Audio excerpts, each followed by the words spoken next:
Three, two, one. Assalamualaikum warahmatullahi wabarakatuh. Yang saya hormati dosen pengampu mata kuliah identifikasi kebutuhan belajar kurikulum, yaitu Ibu Wiwin Herwina, Manajer Pendidikan, dan teman-teman yang saya cintai dan saya banggakan. Nama saya Tasya Tresnasi dengan NPM 202103004. Di sini saya akan memaparkan suatu materi presentasi yang saya bawakan pada pertemuan diskusi kelompok untuk memenuhi salah satu tugas ujian akhir semester ganjil pada semester ketiga. Sebelumnya, kelompok saya mengusung tema presentasi dengan judul penentuan strategi yang tepat untuk penyampaian materi.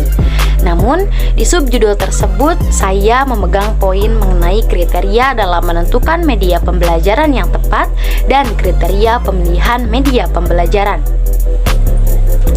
Langsung saja teman-teman pada pemaparan materi tentang kriteria dalam menentukan media pembelajaran yang tepat.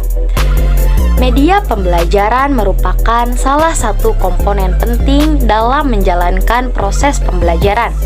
Sebagaimana kita ketahui bahwa pembelajaran sendiri merupakan suatu bagian dari pendidikan, maka dari itu kehadiran media sangatlah penting dan mampu mengoptimalkan proses pembelajaran. Oleh sebab itu, dalam penggunaannya tentulah media harus memiliki beberapa kriteria yang kemudian harus dipenuhi agar dapat menyatu dengan proses pembelajaran. Di sini saya akan memaparkan tentang apa saja sih kriteria dalam menentukan media pembelajaran yang tepat. Di sini yang pertama ada sesuai dengan tujuan yang akan dicapai. Nah, dalam pembelajaran tentu saja memiliki tujuan yang hendak dicapai. Oleh karena itu, dengan kehadiran media maka diharuskan agar dapat mendukung ketercapaiannya atas tujuan itu sebagaimana media komunikasi secara modern. Nah, yang kedua, di sini ada karakteristik media yang akan digunakan sesuai dengan proses pembelajaran. Nah, di mana media pembelajaran yang akan digunakan haruslah memiliki kriteria yang sesuai. Sebab jika tidak sesuai, tentu saja akan bisa menghambat proses pembelajaran itu sendiri. Dan juga tentunya adanya ketidaksesuaian karakteristik akan bisa memicu ketidakcocokan dengan proses pembelajaran itu sendiri. Yang ketiga, di sini ada mampu mendukung isi dan bahan pembelajaran. Media pembelajaran haruslah mendukung isi serta bahan pembelajaran. Sebab tanpa dukungan tersebut, pastinya proses pembelajaran akan sama saja dengan atau tanpa menggunakan media dalam komunikasi. Di sini untuk menjadikan suatu media pembelajaran sesuai dengan kriteria, maka dukungan terhadap isi materi dan bahan pembelajaran haruslah terpenuhi. Yang selanjutnya ada penggunaan tidak memakan waktu yang lama. Nah, di sini media pembelajaran haruslah dapat bersifat efisien sebagai proses komunikasi yang efektif. Sebab seberapa media pembelajaran yang lama bisa memperlambat proses pembelajaran dikarenakan memerlukan waktu yang lama dan hal segi persiapan juga harus dipersiapkan. Maka dari itu, dalam proses pembelajaran haruslah menggunakan waktu yang efisien.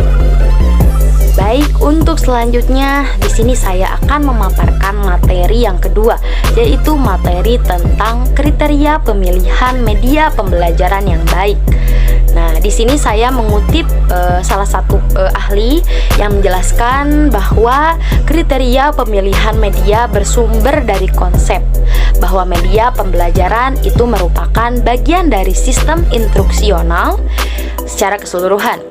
Maka beberapa kriteria perlu diperhatikan dalam pemilihan media pembelajaran yang baik. Nah, di sini saya akan menyebutkan apa saja sih kriteria yang perlu diperhatikan untuk pemilihan media pembelajaran yang baik. Yang pertama ada sesuai dengan tujuan.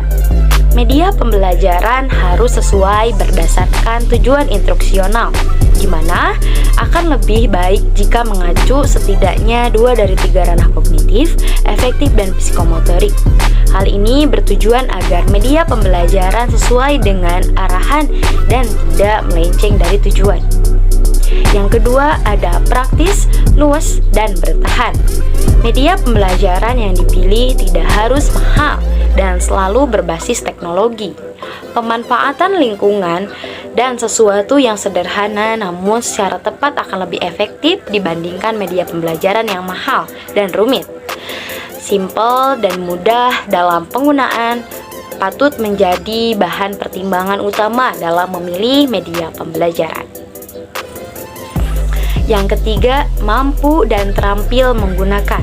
Nah, maksudnya apapun media yang dipilih, guru harus mampu menggunakan media tersebut. Nilai dan manfaat media pembelajaran sangat ditentukan oleh bagaimana keterampilan guru menggunakan media pembelajaran tersebut. Yang selanjutnya ada pengelompokan sasaran, di mana maksudnya di sini pemilihan media pembelajaran tidak dapat disamaratakan. Memang untuk media pembelajaran tentu bersifat universal, masih dapat digunakan, namun untuk yang lebih khusus masing-masing kelompok belajar harus dipertimbangkan untuk pemilihan media pembelajaran dan untuk masing-masing kelompok.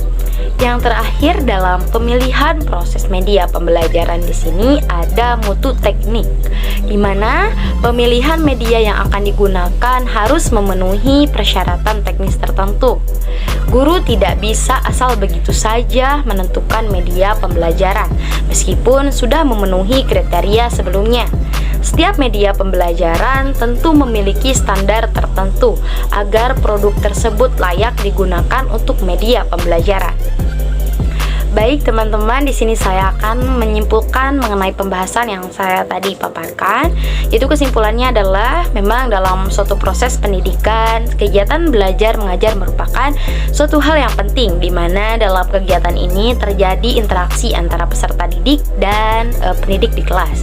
Nah, interaksi ini teman-teman ya dapat berupa penyampaian materi pembelajaran dari pendidik ke peserta didik. Nah, ada beberapa cara menyampaikan materi yang dapat digunakan oleh pendidik dalam mengajar peserta didiknya. Di antaranya sistem tutor, metode kuliah, resitasi, diskusi, laboratorium, dan pekerjaan rumah. Nah, selain itu, suasana kelas yang kondusif juga akan membantu memaksimalkan proses belajar mengajar. Guru di sini harus mampu menciptakan suatu kondisi yang memungkinkan siswa dapat melakukan pembelajaran, menumbuhkan sikap ramah, memiliki kesiapan demi berjalannya suatu pembelajaran, dan seorang siswa mampu merasakan kenyamanan, tidak ada tekanan dari guru, dan mampu terangsang untuk belajar. Baik, mungkin materi itu saja yang dapat saya sampaikan. Kurang lebihnya mohon maaf. Terima kasih atas perhatiannya. Nun wal kolami wa mayasturun. Wassalamualaikum warahmatullahi wabarakatuh.